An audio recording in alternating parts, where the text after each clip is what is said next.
Bismillah. Assalamualaikum warahmatullahi wabarakatuh. Alhamdulillah alladzi bini'matihi tatimmus shalihat wa ashhadu an la ilaha illallah wahdahu la syarika lah wa ashhadu anna Muhammadan abduhu wa rasuluh.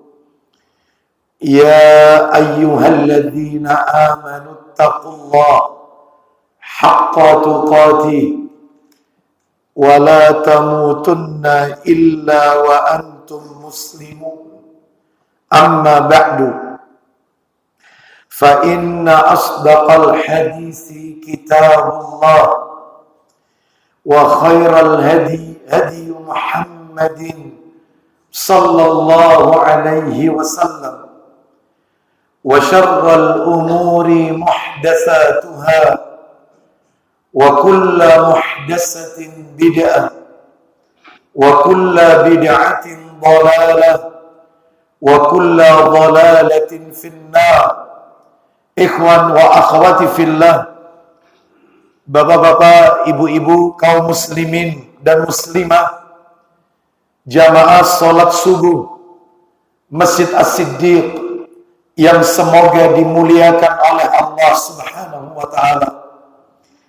Tidak ada kata yang patut kita ucapkan di pagi hari ini selain rasa syukur kita kepada Allah Tabaraka wa ta'ala atas segala karunia nikmat yang telah Allah berikan kepada kita, yang tentunya kita tidak akan pernah mampu, tidak akan pernah bisa menghitung-hitung nikmat tersebut.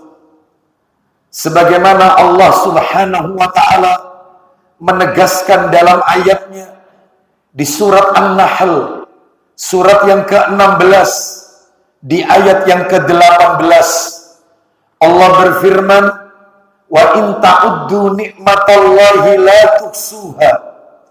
Dan jika kalian menghitung-hitung nikmat Allah, maka pasti kalian tidak akan pernah bisa, tidak akan pernah mampu menghitung-hitung nikmat tersebut. Allah Subhanahu wa ta'ala tidak pernah memerintahkan kita untuk menghitung-hitung nikmat, tetapi Allah memerintahkan kita untuk mensyukuri setiap nikmat yang Allah berikan kepada kita.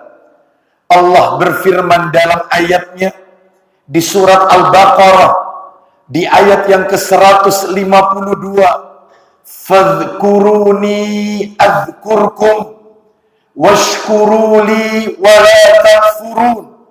Maka ingatlah kalian kepadaku, niscaya aku akan mengingat kalian. Bersyukurlah kalian kepadaku, dan janganlah kalian ingkar, kufur kepadaku. Nikmat yang Allah berikan kepada kita sangatlah banyak. Dan di antara kenikmatan-kenikmatan tersebut yang wajib untuk kita syukuri dan kita rasakan pada pagi hari ini adalah Allah Subhanahu wa ta'ala memberikan kita kemudahan, kesempatan untuk menunaikan ibadah salat subuh yang dikerjakan secara berjamaah. Semoga Allah Subhanahu wa ta'ala senantiasa melimpahkan nikmat-nikmatnya kepada kita. Sebagaimana Nabi mengajarkan doa kepada kita, Allahumma inni as'aluka imanan la yartad. Ya Allah, aku memohon kepadamu nikmat imanan la yartad. Memohon kepadamu iman yang tidak akan pernah lepas. Wa na'iman la yanfad. Nikmat yang tidak akan pernah habis. Wa murafaqata Muhammadin sallallahu alaihi wasallam fi a'la jannatil khuldi. Dan dapat menyertai Nabi Muhammad sallallahu alaihi wasallam di surga yang tertinggi kekal untuk selamanya. Semoga Allah Subhanahu wa ta'ala menjadikan kita orang-orang yang istiqomah, selalu melakukan amalan-amalan ketaatan kepada Allah sampai ajal menjemput kita. Sebagaimana Allah juga berfirman dalam Al-Quran, wa'bud rabbaka hatta ya'tiyakal yaqin. Sembahlah Allah sampai datang ajal kematian. Ikhwan dan akhwat rahimani wa rahimakumullah. Pagi hari ini kita akan melanjutkan materi kita. Terakhir pertemuan kita adalah di bulan Agustus. Di Sabtu pekan keempat bulan Agustus. Materi kita sudah masuk Arba'in An-Nawawi hadis ke-29. Hadis yang cukup panjang, hadis yang diberi judul pintu-pintu kebaikan dan kewajiban menjaga lisan. Bapak Ibu kaum muslimin dan muslimah rahimani wa rahimakumullah. Hadis yang cukup panjang ini diriwayatkan oleh Imam Tirmidzi. Kami akan bacakan sedikit saja hadisnya, karena menurut catatan saya, terakhir dari 9 pelajaran dari hadis ini, saya sudah menyampaikan 5 poin, 5 pelajaran. Tinggal tersisa 4 pelajaran. Kita baca ulang dulu hadisnya secara ringkas saja. An Mu'adz bin Jabal radhiyallahu anhu qala, qultu ya Rasulullah akhbirni bi'amalin yudkhiluni al-jannah wa yubaiduni minan nar. Dari sahabat Mu'adz, nama lengkapnya Mu'adz bin Jabal radhiyallahu anhu, semoga Allah meridhoinya, dia berkata, wahai Rasulullah, beritahukan kepadaku amalan-amalan yang dapat memasukkan aku ke surga dan menjauhkan aku dari neraka. Qala Rasulullah sallallahu alaihi wasallam bersabda, laqad sa'alta an 'azimin wa innahu la yasirun 'ala man yassarahu Allah ta'ala alaihi. Nabi bersabda, sungguh engkau telah bertanya sesuatu yang sangat besar. Berarti Bapak Ibu sekalian, perkara surga, perkara neraka, perkara akhirat ini adalah sesuatu yang besar, tidak boleh kita remehkan. Dan dimudahkan oleh Allah, dan mudah bagi seseorang yang diberikan kemudahan oleh Allah untuk mengerjakannya. Lalu Nabi menjawab pertanyaan Mu'adz bin Jabal radhiyallahu anhu, amalan-amalan yang mendekatkan ke surga, menjauhkan dari neraka. 1. Ta'budullah la tusyriku bihi syai'an. Engkau beribadah kepada Allah dan tidak menyekutukan Allah dengan sesuatu apapun. Berarti tauhid, 2 kalimat syahadat maksudnya. Yang kedua, wa tuqimus shalah, engkau menegakkan, mendirikan salat. Wa tu'tiz zakah, engkau menunaikan zakat. Wa tasumu ramadhana, dan engkau berpuasa di bulan Ramadan. Wa tahujjul baita, dan engkau menunaikan ibadah haji. Rukun Islam berarti Bapak Ibu sekalian. Rukun Islam, amalan-amalan yang mendekatkan seseorang dengan surga, menjauhkan dari neraka. Berarti ini kalau rukun Islam sifatnya wajib Bapak Ibu sekalian. Fardu ain, salat fardu ain, zakat fardu ain, som di bulan Ramadan fardu ain, haji wajib bagi yang mampu. 2 kalimat syahadat di atas itu juga termasuk pintu gerbang seseorang ketika memasuki Islam. Bapak Ibu sekalian rahimani wa rahimakumullah. Kita lanjutkan. Nah, sampai di poin ini, maka 5 pelajaran sudah kita bahas. Saya nggak akan ulang ya, karena ini sifatnya mereview sedikit saja. Baru di poin pertanyaan berikutnya, kalimat berikutnya dalam hadis ini yang belum kita sentuh. Summa qala, kemudian Rasulullah sallallahu alaihi wasallam bersabda. Nah, kita dengarkan. Dari poin ini belum kita sentuh pelajarannya. Nabi melanjutkan sabdanya. Ala adulluka ala abwabil khair. Nabi tidak ditanya, malah justru Nabi bertanya kepada Mu'adz bin Jabal radhiyallahu anhu, maukah engkau aku tunjukkan pintu-pintu kebaikan? Makanya oleh penulis diberikan judul hadis ini, pintu-pintu kebaikan dan kewajiban menjaga lisan. Dari hadis ini, dari kalimat yang sesaat lagi kami sebutkan ini. Maukah engkau aku tunjukkan pintu-pintu kebaikan? Maka Nabi Sallallahu Alaihi Wasallam melanjutkan sabdanya, pintu-pintu kebaikan itu adalah as-sawmu junnatun wa saddaqatu tudfi'ul khati'ata kama yudfi'ul ma'un nar wa salatul rajuli fi jawfil laili. Lalu Nabi membacakan firman Allah yang ada di dalam Al-Quran di surat As-Sajdah, surat yang ke-32 ayatnya 16 dan 17. Bapak Ibu sekalian, coba perhatikan kalimatnya. Ketika Nabi ditanya amalan apa yang bisa memasukkan aku ke surga, menjauhkan dari neraka, Nabi jawab rukun Islam. Di dalamnya ada puasa Ramadan, di dalamnya ada zakat. Ternyata Nabi bertanya kepada Mu'adz, pintu-pintu kebaikan. Nabi jawab, puasa itu adalah perisai. Puasa diulang lagi. Yang dimaksud puasa di sini, puasa sunnah, saum sunnah. Lalu kemudian Nabi mengatakan lagi, pintu-pintu kebaikan yang berikutnya adalah sedekah.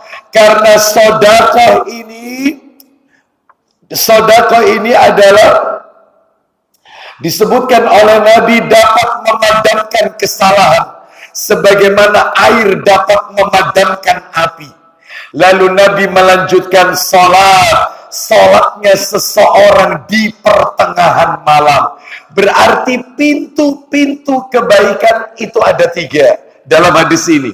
Som di bulan Ramadan, bersedekah, dan sholat. Padahal 3 poin ini sudah Nabi sebutkan sebelumnya di rukun Islam.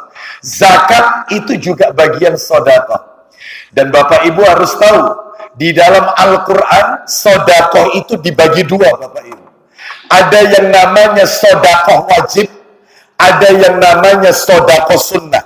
Sedekah yang wajib yang terikat dengan nisab dan haul, yaitu zakat. Makanya Bapak Ibu nggak usah kaget ketika Allah menjelaskan tentang orang-orang yang berhak menerima zakat, 8 golongan yang berhak menerima zakat, itu Allah awali kalimatnya dengan sedekah, bukan zakat. Allah katakan, Allah sebutkan dalam Al-Quran di surat At-Taubah, Bapak Ibu, tentang 8 golongan yang berhak menerima zakat. Surat At-Taubah ayatnya ayat 60. Kita dengarkan nukilan ayat saja. Diawali dengan sedekah, bukan zakat. Padahal ini maknanya adalah zakat. Allah berfirman At-Taubah 60.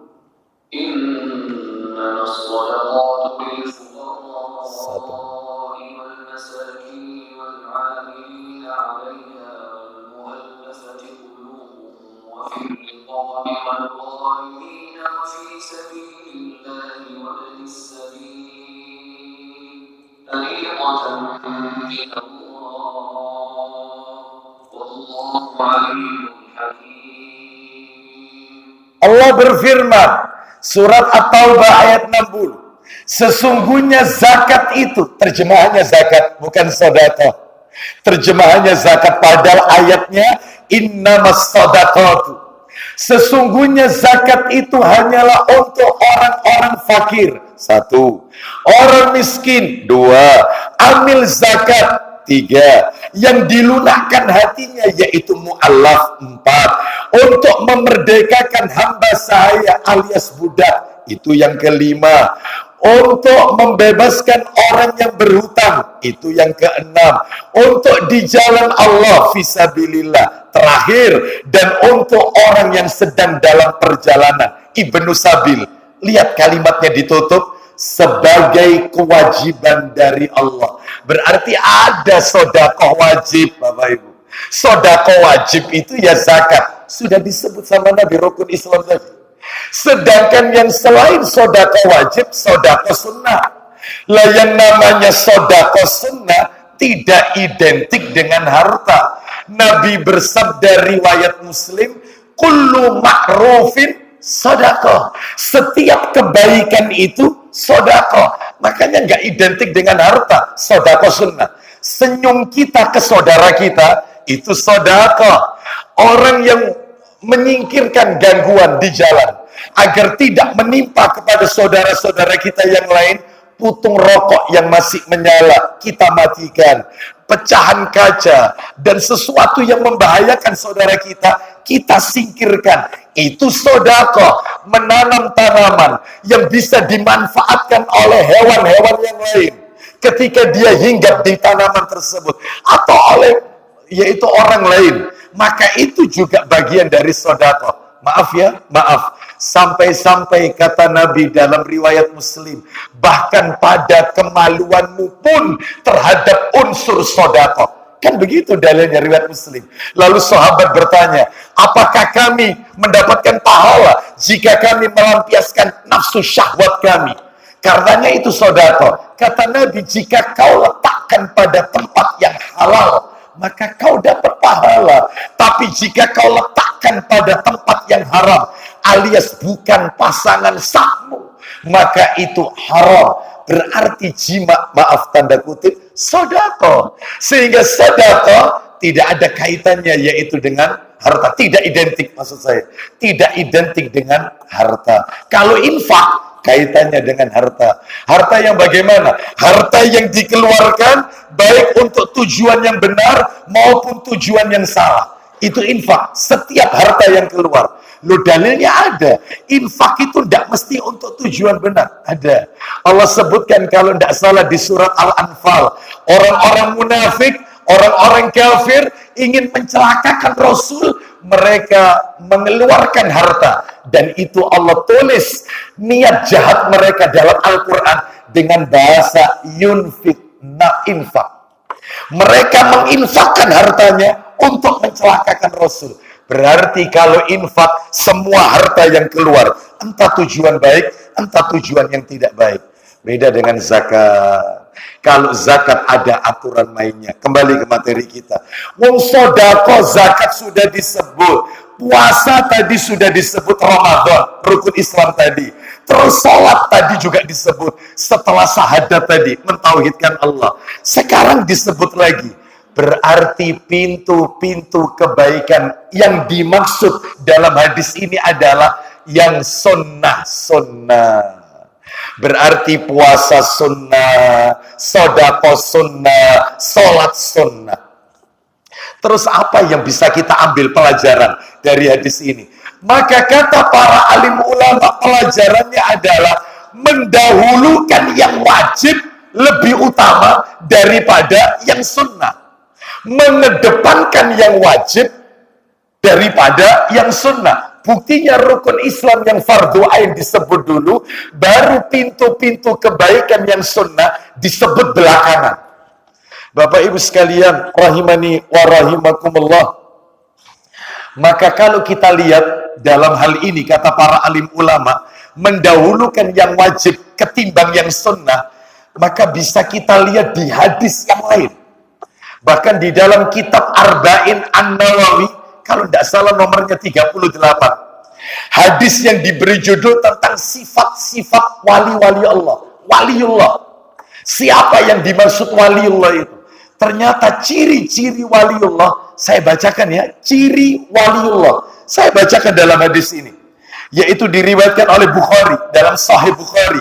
Hadis nomor 6502. an Abi Hurairah radhiyallahu anhu qala Rasulullah sallallahu alaihi wasallam, dari sahabat Abu Hurairah, semoga Allah meridhoinya, dia berkata, Rasulullah sallallahu alaihi wasallam telah bersabda, innallaha ta'ala qala, hadis qudsi berarti sesungguhnya Allah Ta'ala berfirman. Jadi kalau ada Rasulullah bersabda, Allah berfirman, hadis qudsi.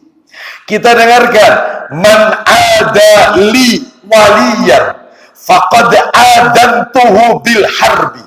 Barang siapa yang memusuhi waliku, sungguh aku mengumumkan perang kepadanya. Masya Allah.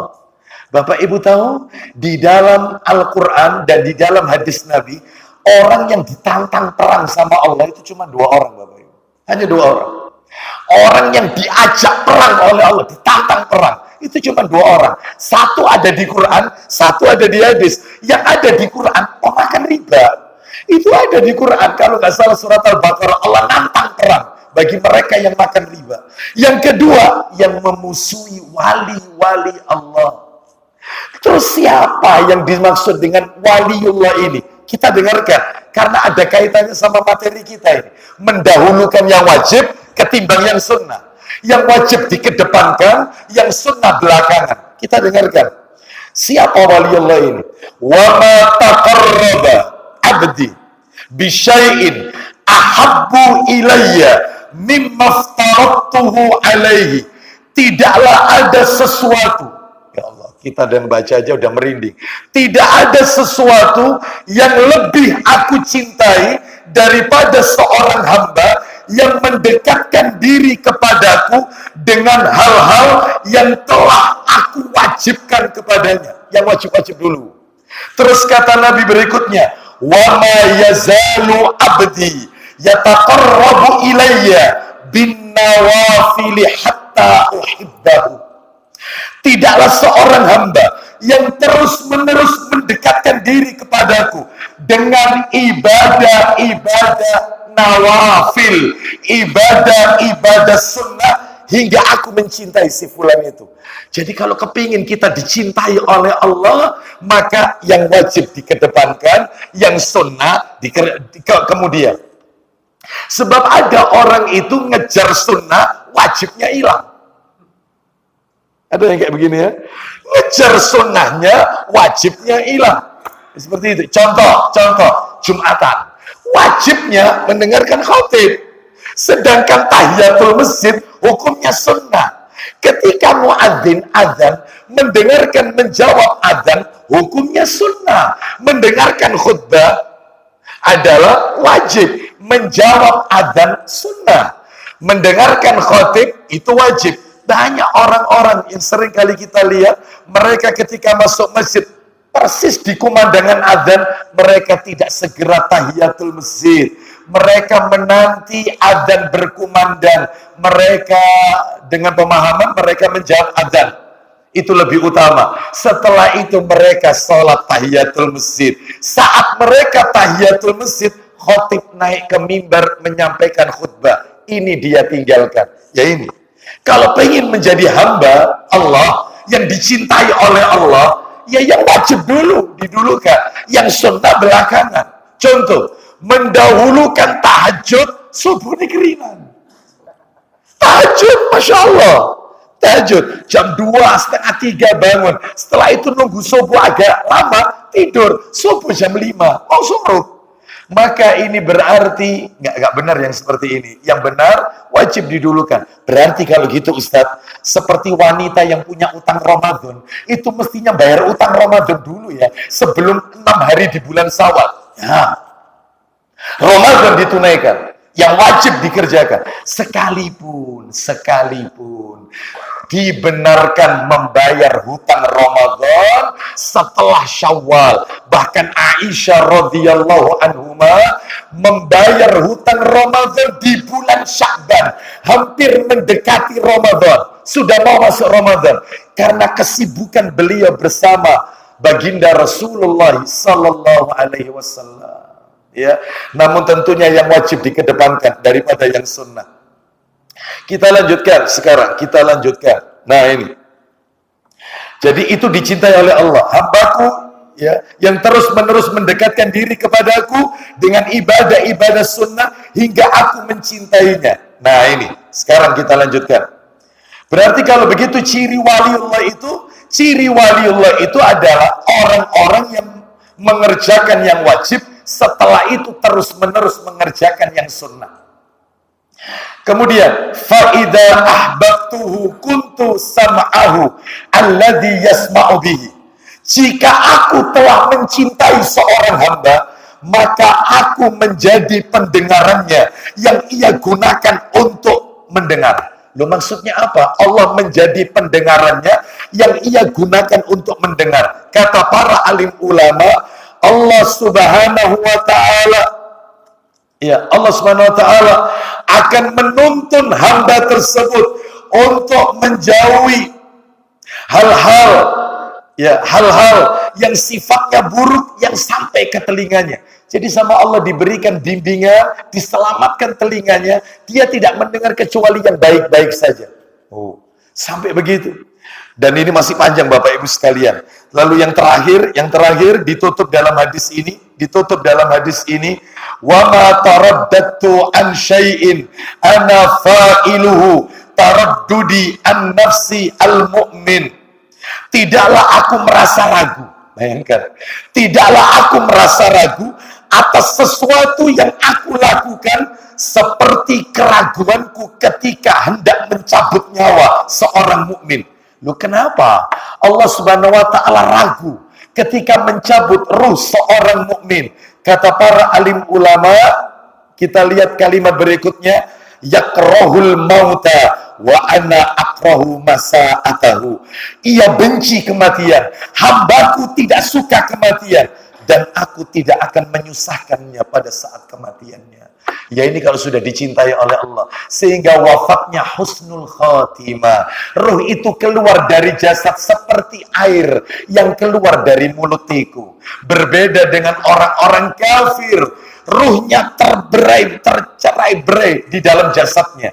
Bahkan disebutkan dalam surat Muhammad, kalau tidak salah, surat Muhammad ayatnya 27, surat 47 ayat 27. Mudah diingat kan? Nanti bisa dicek. Roh orang kafir untuk keluar, malaikat harus memukul muka sama punggungnya habis-habisan sampai ruh itu keluar, karena nggak mau keluar, dan ruh itu tercerai-berai di dalam jasadnya. Nah itu.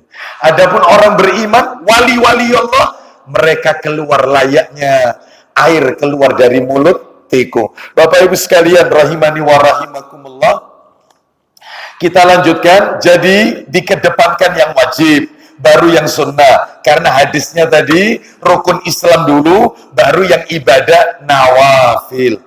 Sekarang yang nomor 7, Bapak Ibu sekalian. Yang ke-7, pelajaran yang ke-7. Di dalam hadis ini berbicara tentang urgensivitas sholat. Pentingnya kedudukan sholat di dalam Islam. Dan kalau kita lihat Bapak Ibu sekalian, rahimani wa rahimakumullah, satu-satunya ibadah yang menempati kedudukan penting di dalam Islam, hanya salat. Loh, kok bisa? Kita tunjukkan ya bukti-buktinya. Satu-satunya ibadah yang diletakkan oleh Allah dan oleh Rasulnya Sallallahu Alaihi Wasallam setelah mentauhidkan Allah, sholat, bukan zakat, bukan puasa. Lihat daftar urut rukun Islam. 2 kalimat syahadat. Rukun Islam kedua, bukan zakat, bukan saum, bukan haji, tapi sholat. Ini satu, ini bukti pertama. Yang kedua, satu-satunya amal ibadah di dalam Al-Quran yang selalu digandengkan dengan ibadah-ibadah yang lain, ya cuma sholli, hanya sholat. Coba Bapak Ibu kalau membuka Al-Quran, lembaran demi lembaran, sholat mesti gandengan sama ibadah yang lain. Contoh, sholat mesti gandengan sama zakat. Wa aqimus sholat wa atuz zakat. Tegakkan sholat, tunaikan zakat. Seakan-akan Allah Azza wa Jal ingin memberitahukan kepada kita, hatta orang itu zakatnya miliaran, tapi tidak sholli, tidak akan diterima oleh Allah. Tidak akan. Ustadz ngomong gini ada dalilnya. At-Taubah 54. Surat nomor 9 ayat 54. Orang tidak sholli, tidak akan diterima ibadahnya. Termasuk zakatnya, makanya digandengkan. Sehingga seakan-akan sholat itu menjadi tolak ukur. Barometer ibadah-ibadah yang lain. Makanya digandengkan semua. Coba kita dengarkan ya. At-Taubah tetap nomor 54 ayatnya. At-Taubah 54. Apa betul ibadah nggak terima? Tidak diterima kalau dia tidak sholat.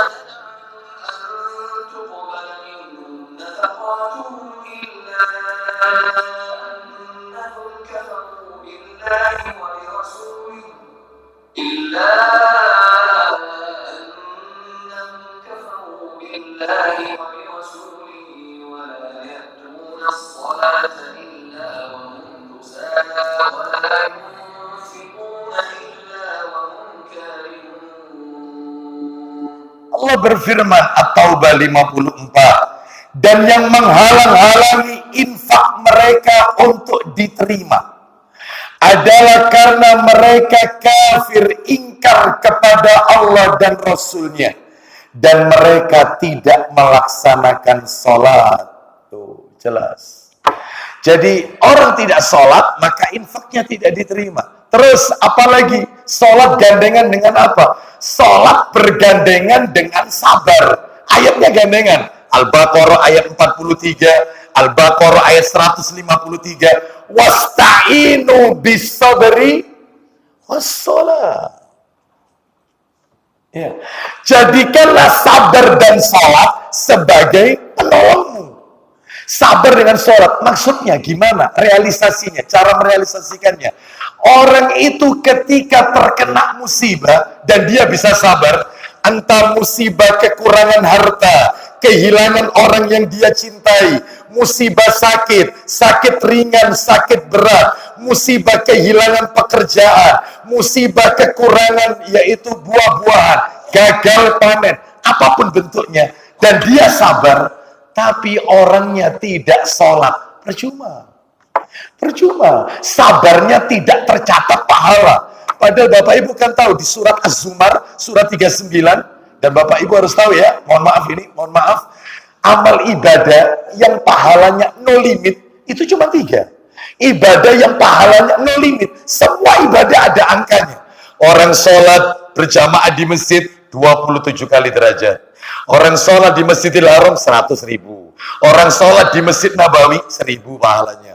Orang 1.000 kali maksud saya. Orang sholat di Masjidil Aqsa, Palestina, Baitul Maqdis, kata Nabi dalam riwayat Ibnu Majah, seperti bayi yang baru dilahirkan. Suci, nggak bawa dosa. Kecuali sekarang nggak bisa ya, di lockdown nggak bisa akses masuk ke Masjidil Aqsa, sudah nggak bisa lagi sudah. Bapak Ibu sekalian, nah ada ganjarannya itu ada, tapi ada 3 amalan yang no limit. Allah katakan tanpa batas. Apa itu? 1, sabar. Surat Az-Zumar ayat 10. Az-Zumar ayat 10. Sabar. Yang kedua, shaum. As-siyamu li wa ana ajzibi, kata Allah. Puasalah kalian dan aku yang akan membayar. Artinya no limit, gak ada angkanya. Yang ketiga, memaafkan orang lain. Memaafkan orang lain. Bapak Ibu mau cari ayat apapun, gak ada di Quran kita disuruh minta maaf. Gak ada. Semua bahasa Quran, wal'afina anin nas, maafkan kesalahan orang lain. Khudil afwa, jadilah pemaaf. Loh, memangnya kita kalau salah kita tidak perlu berarti minta maaf? Perlu. Tapi orang minta maaf itu lebih mudah daripada orang memaafkan. Orang minta maaf itu gampang, tetapi memaafkan orang yang suka nyakiti kita, wah susah. Oleh karena itu no limit itu memangnya ada di surat apa? Memaafkan pahalanya no limit. Kalau tidak salah surat nomor 42. 42 itu Asyura apa Asyuara? Asyuara ya. Surat 42. Nanti bisa dicari ya di situ ya. Nomornya di awal-awal, Bapak Ibu sekalian. Baik, kita lanjutkan yang tadi. Sholat itu memiliki kedudukan yang penting. Dengan zakat digandengkan, dengan sabar digandengkan. Yang satu lagi, misalnya tak kasih contoh yang terakhir. Sholat bergandengan dengan Idul Kurban. Loh, dalilnya surat favorit panjenengan dalilnya. Kalau kita sholat mesti pakai ayat ini, sudah surat ini favorit. Apa itu? Inna a'toina kal kautsar fasalli li rabbika Wanhar, sholatlah kepada Rabbmu dan berkurbanlah. Seakan-akan Allah memberitahukan kita, orang itu kurbannya banyak, kambing sekian ekor, sapi sekian ekor, tapi orangnya tidak sholli, nggak akan diterima kurbannya oleh Allah Azza wa Jalla. Maka termasuk tukang jagal yang tidak sholat, tidak sah. Sholat ini jadi barometer Bapak Ibu. Loh, sudah dua loh ini kedudukannya. Nomor satu tadi setelah syahadat. Nomor dua, sholat digandengkan dalam Al-Quran dengan banyak ibadah. Nomor tiga, satu-satunya ibadah. Satu-satunya, hanya satu. Yang Nabi harus naik ke Sidratul Muntaha, hanya sholli. Perintah zakat, Nabi nggak usah naik ke langit. Malaikat Jibril yang turun. Perintah som Ramadan, Jibril yang turun. Perintah haji, turun menemui Nabi. Khusus sholli, Mekah ke Palestina, Baitul Maqdis. Palestina, Baitul Maqdis, naik ke Sidratul Muntaha. Khusus sholli. Istimewa ibadah yang satu ini. Istimewa.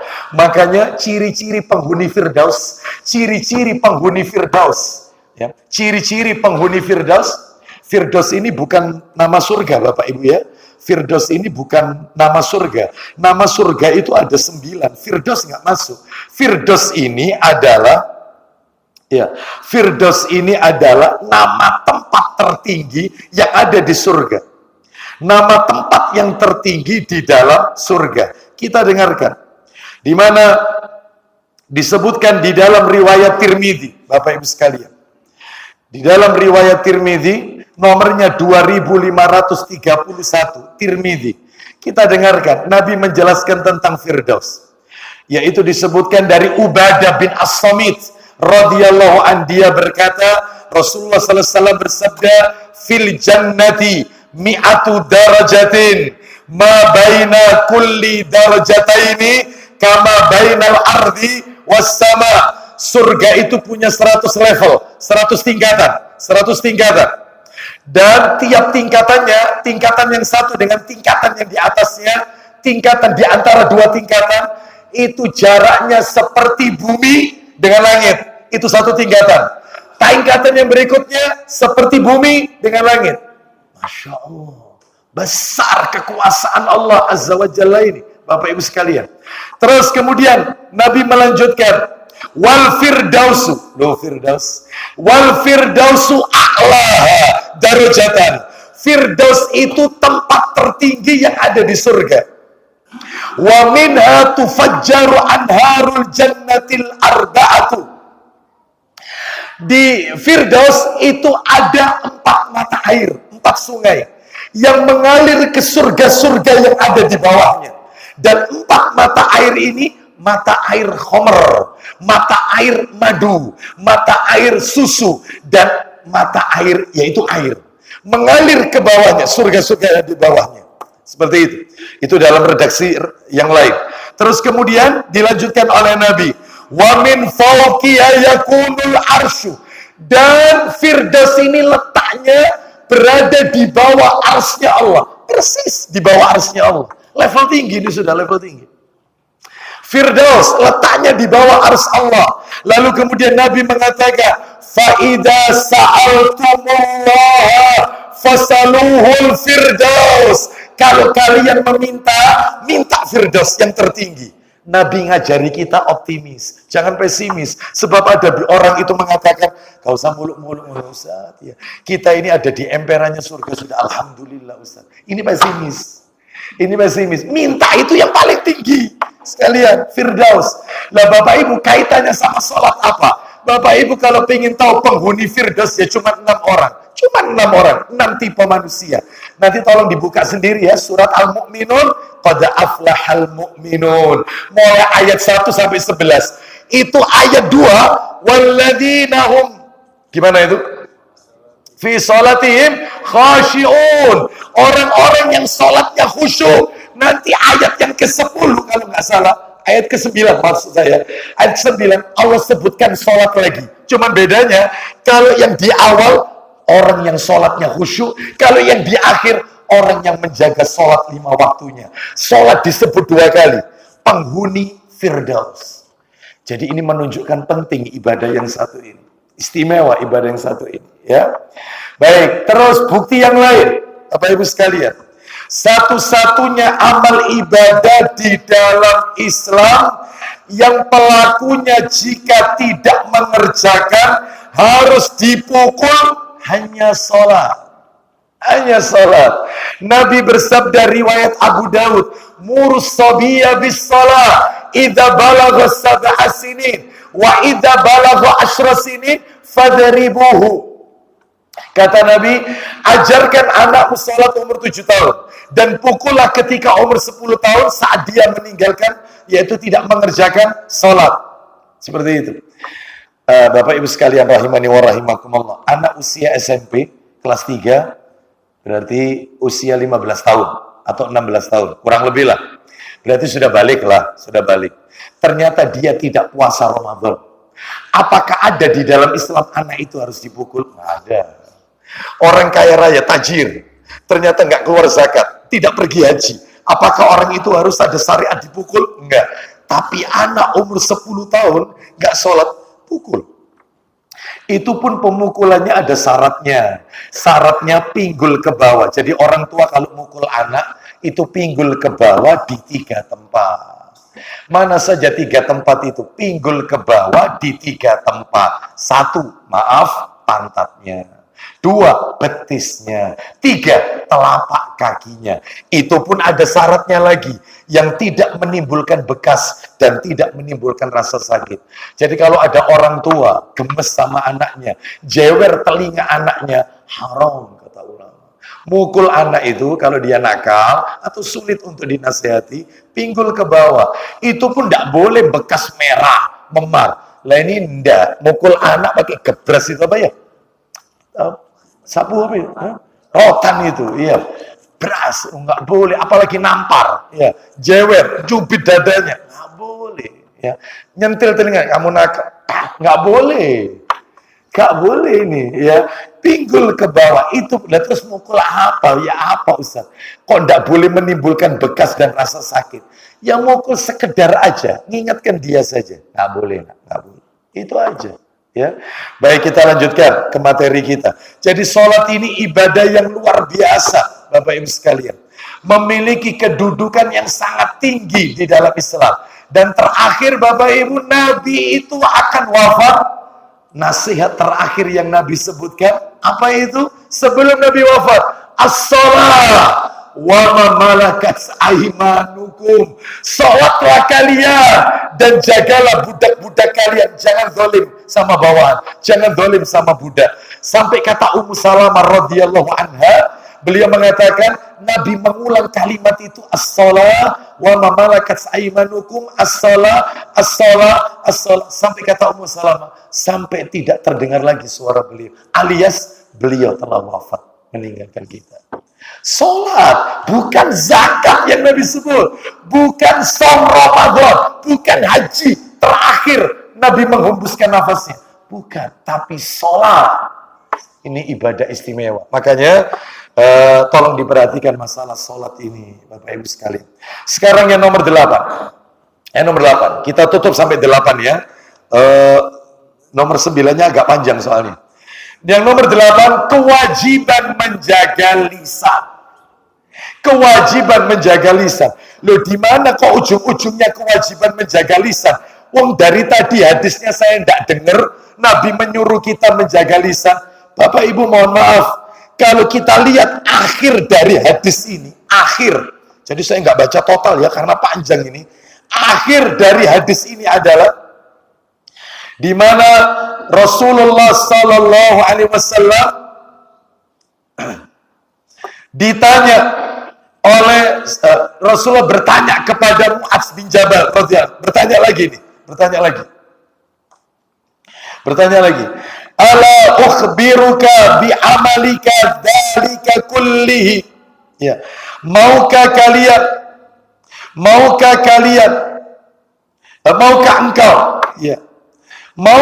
engkau aku jelaskan mengenai hal-hal yang bisa menjaga itu semua? Yang bisa menjaga itu semua, apa ini, 5 waktunya, mohon maaf, rukun Islamnya, yang sunnah-sunnah itu juga dijaga. Maukah kalian aku tunjukkan kepadamu yang bisa menjaga itu semua? Qultu, aku menjawab, bala ya Rasulullah. Tentu mau wahai Rasulullah. Lalu apa yang terjadi? Maka fa'akhadha bilisanihi summa qala kufa alaika hadha. Lalu Nabi memegang lidahnya sambil Nabi berkata, jagalah ini wahai Mu'adz, jagalah ini wahai Mu'adz, yaitu lidah ini. Lah inilah dalil yang menunjukkan kita diperintahkan untuk menjaga lisan. Bapak Ibu, saya tambahkan sedikit tentang pentingnya menjaga lisan. Lisan ini kecil tak bertulang, tapi sekali ucap besar akibatnya. Lidah ini kecil. Panjenengan kalau Idul Kurban, ketika motong sapi, itu ketika bongkar kepala sapi, tentunya di situ ada lidah sapi. Pernahkah Bapak Ibu mengukur mana lebih panjang lidah sapi dengan lidah kita? Sapi panjang, tapi sapi sekali bersuara ngok, nggak bawa efek. Manusia sekali dia bersuara, ente tahu tak? Abu Aslam itu, ya, efeknya itu besar, Bapak Ibu sekalian. Ini menunjukkan pentingnya menjaga lisan. Di mana dalil-dalil tambahan tentang pentingnya supaya kita berhati-hati ketika kita berucap. Banyak disebutkan di dalam hadis riwayat Bukhari, Muslim. Disebutkan dari Abu Hurairah radhiyallahu anhu, dia berkata, "Kunna namshi ma'a Rasulillah sallallahu alaihi wasallam." Kami berjalan bersama Rasulullah sallallahu alaihi wasallam. Famarorna ala qabraini. Kami melewati dua pekuburan. Faqama faqumna ma'ahu. Beliau berdiri dan kami para sahabat juga berdiri melihat dua kuburan tersebut. Faja'ala launuhu yatakhayyar. Wajah Nabi mulai berubah. Paras raut wajah Nabi nggak kayak biasanya. Lihat dua kuburan itu. Hatta ru'idakum muqamisihi, sampai lengan baju Nabi, ujung lengan baju Nabi ikut bergetar. Masya Allah, detail ya Abu Hurairah ini. Sampai wajah Nabi itu berubah, ditulis dalam hadis ini. Ujung lengannya baju Nabi itu bergetar, ditulis dalam hadis ini. Detail sekali Abu Hurairah radhiyallahu. Terus kemudian, faqulna, maka kami para sahabat bertanya, malaka ya Rasulullah, ada apa dengan wahai Rasulullah? Gak seperti biasanya seperti ini. Faqala, maka Nabi menjawab, amma tasma'una ma asma'u. Apakah kalian mendengar yang sekarang ini aku dengar? Kalian dengar tidak? Yang sekarang ini aku dengar. Faqulna, wa madaka ya Nabi Allah. Memangnya apa yang engkau dengar, kami gak dengar? Apa itu? Kami gak dengar. Qala, Nabi menjawab, hadani rajulani yu'adzabani fi kuburihima adaban syadidan fi hayyin fi dambin hayyinin. Dua orang ini yang ada di dalam kubur ini sedang disiksa oleh Allah dengan siksaan yang keras atas dosa yang mereka anggap sepele. Berarti nggak sepele nih dosanya, tapi mereka oleh si mayit semasa hidupnya dianggap sepele. Padahal itu konsekuensinya besar. Qulna fi madzalik, kami bertanya, dosa apa wahai Rasulullah? Mereka ini diadab, padahal dosa besar, tapi mereka anggap sepele. Qala kana ahaduhuma la yastanzihu minal baul wa kana al-akhar yu'din nas bilisanihi wa yamshi bainahum bin namimah. Kata Nabi, salah seorang dari mereka, dari dua orang ini, kencing tidak bersih, nggak paham toharo, kencing sembarangan, nggak paham najis, Lu itu berarti dosa besar. Ya, hati-hati. Ya, masalah najis, masalah toharo. Terus sedangkan kuburan yang satunya lagi, dia seringkali menyakiti manusia dengan lisannya dan berjalan di tengah-tengah manusia dengan melakukan namimah. Apa itu namimah? Nama lainnya namimah itu kotats. Kotats itu sama dengan namimah, mengadu domba. Oh, ini hati-hati, jaga lisan. Terus dalil yang lain. Oh, dalil yang lain. Riwayatnya Bukhari, Bapak Ibu. Nabi bersabda, "Man yadman li mama wa ma baina lihyaihi wa ma baina rijlaihi adman lahul jannah. Siapa yang bisa menjamin untukku, dia bisa menjaga apa yang ada di dua rahangnya, rahang atas, rahang bawah, maksudnya lidah. Dan siapa yang bisa menjamin untukku, dia bisa menjaga di antara dua kakinya, maksudnya maaf, kemaluan. Maksudnya Nabi kalau diringkas, siapa yang bisa jaga lisan, sejaga kemaluannya, adman lahul jannah, tak jamin pasti masuk surga. Dan Nabi mengucapkannya ketika membaca adman, nunnya itu disukun, bukan di dhamma. Nabi tidak katakan admanu jannah, admanu jannah, yaitu admanul jannah, enggak. Tapi Nabi katakan adman lahul jannah, aku jamin pasti masuk surga. Tapi kalau di dhamma admanu, tidak ada unsur kepastian. Ini yang menariknya belajar bahasa Arab di sini.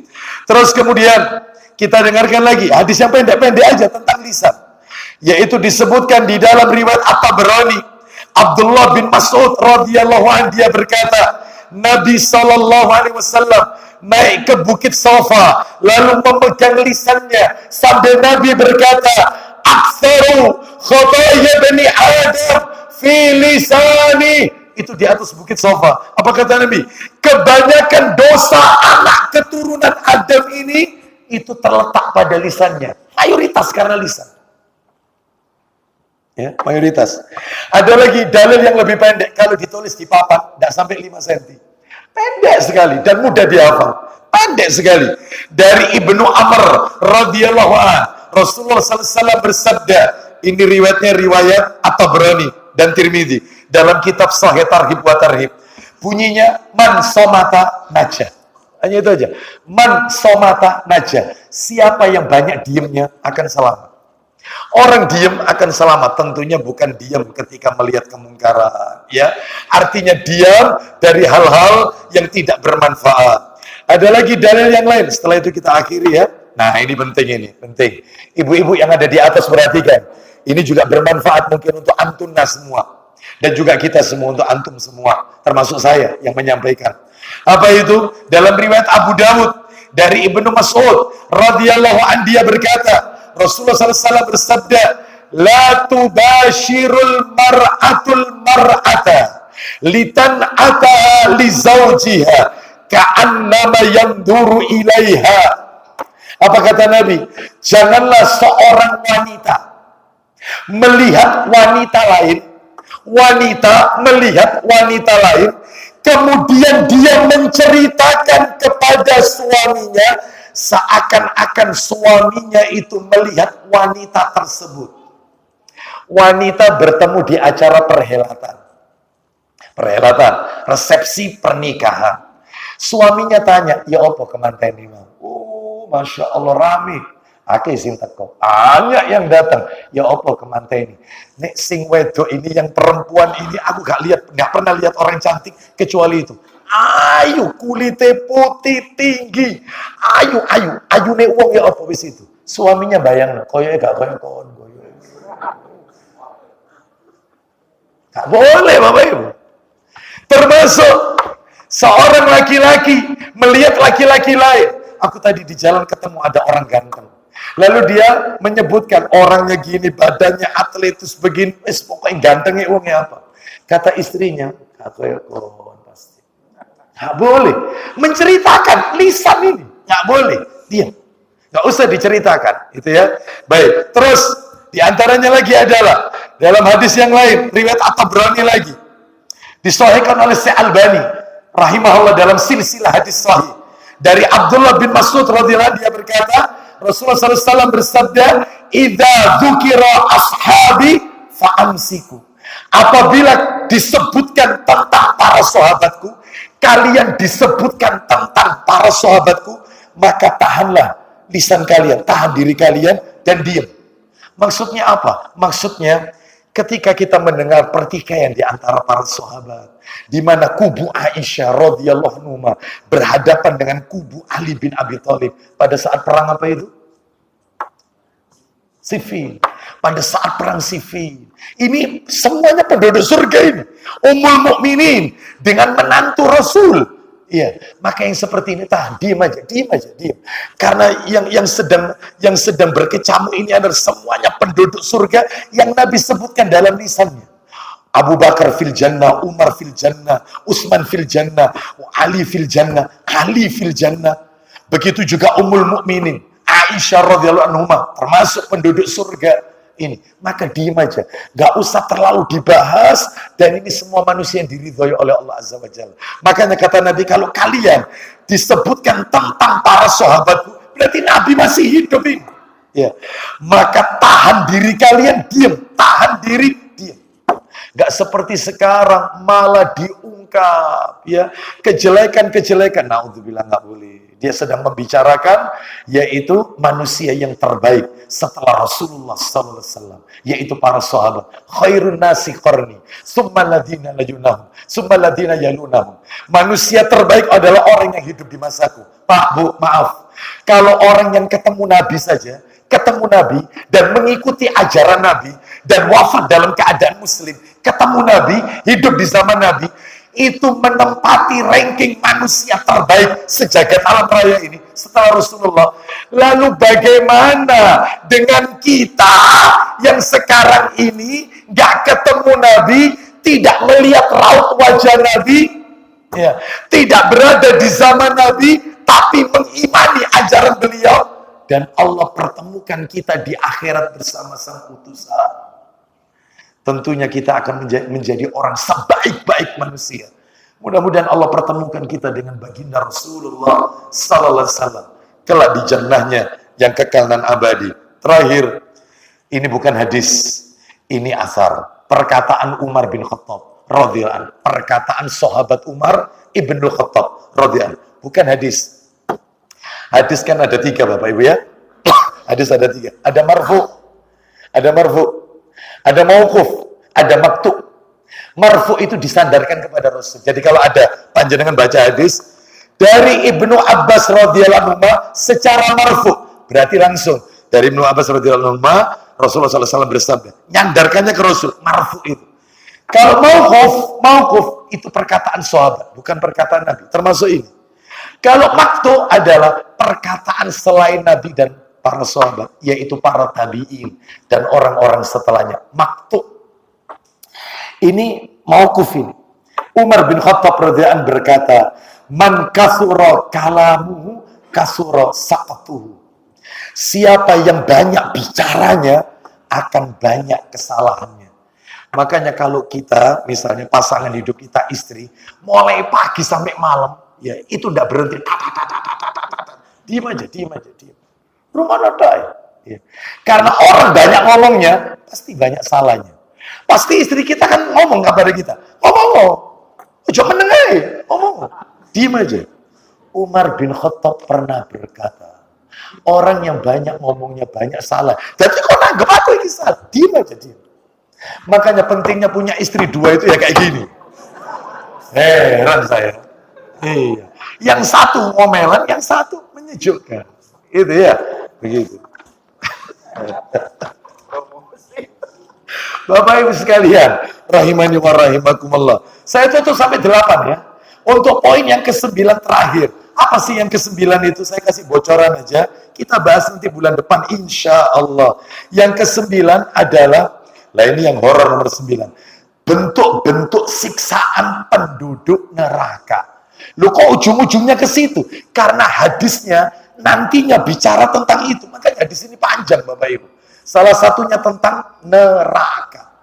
Bentuk-bentuk siksaan penduduk neraka. Apa saja? Insya Allah kita akan sampaikan pada kesempatan yang akan datang. Sampai di sini ada yang mau bertanya?